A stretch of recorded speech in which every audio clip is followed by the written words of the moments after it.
Teaching reading in special education. Reading is an essential skill for people in the contemporary world as it helps gain information. Many states are advocating for special needs pupils to join mainstream schools. The challenge is that the methods used for learners with no physical, intellectual, or developmental challenges may not be appropriate for those with disabilities. This paper aims to summarize and reflect on 2 articles on the topic.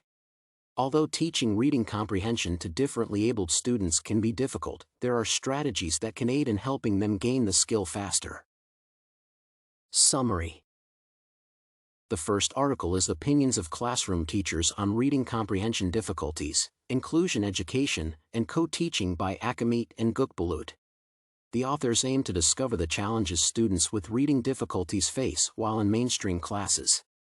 In addition, the article seeks to establish the frequency of special support that such learners need and the opinions on co-teaching with special needs educators. They employed a qualitative methodology using semi-structured interviews. Findings indicate that most learners with reading difficulties could not interpret text and they added or omitted letters. Furthermore, classroom teachers were unwilling to work with special education teachers in class. The second article by Sarisahin is titled Reading Comprehension Strategies for Students with Learning Disabilities Who Are Emergent Bilingual. The paper aimed to identify evidence-based reading comprehension strategies for students with learning disabilities. The focus interest population is the emerging special needs pupils who are bilingual. The researcher proposes the use of MAPPS, an acronym for Making Connections, Asking Questions, Predicting, and Peer Teaching, Strategy to Teach. Other teaching methods include sharing textbooks, reading aloud, and providing group instructions. Opinion on article content. I think the articles provide insights into the necessity of reading comprehension and the challenges of teaching special needs students. My opinion on Akçamete and Gökbulut is that it offers timely knowledge on teaching mainstream inclusive classes where most students are at the same developmental age for the syllabus while some lag behind due to disability.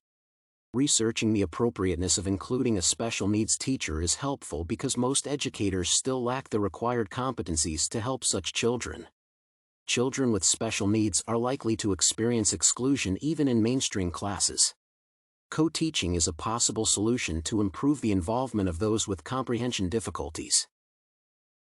The other article provides information regarding emergent bilingual learners with reading difficulties, which I think is essential in the contemporary world. The globe is becoming more interactive and multicultural, which implies that people may need to understand more than a single language. Notably, 14.7% of students with learning disabilities are emergent bilingual. The article explains using MAPPS and other research-based teaching strategies to assist such students in learning languages. Educators' main challenge in such a situation is covering the syllabus content while helping learners develop language. Integrating content in classroom. I will utilize the knowledge from both articles when teaching mainstream classes with students experiencing learning difficulties.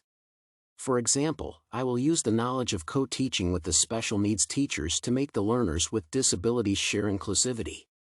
Given that the findings show that such a strategy helps improve comprehension among special needs students, I will try to work prudently with other teachers.